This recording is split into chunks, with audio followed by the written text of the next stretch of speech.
Hey everybody, what is going on? I hope you guys are all doing well, and welcome to another tutorial video. In this video, I'm going to be explaining to you guys how you can add a customer on your Shopify store. So let's get right into it. Now, once you're on your dashboard, as I am currently, what you're going to want to do is go into the customer section right over here in the left. As you can see, it's currently completely empty, and you can import your customers if you have a customer list somewhere else.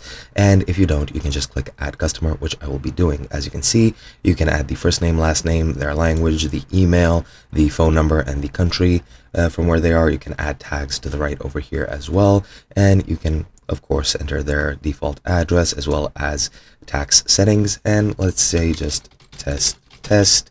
You can add an email, which I won't be doing, but you can modify everything here. Test company, under company address, I'm not going to add anything. Apartment suite, let's say 21, because why not? And postal code, I'm just going to keep that empty. And once you've done or added everything you want, you just click on save.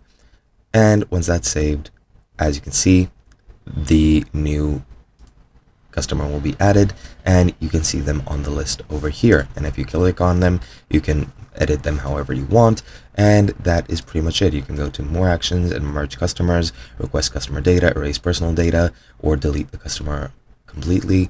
And yeah, that is pretty much all you need to do. Hope you guys enjoyed, and I'll be seeing you guys in another video.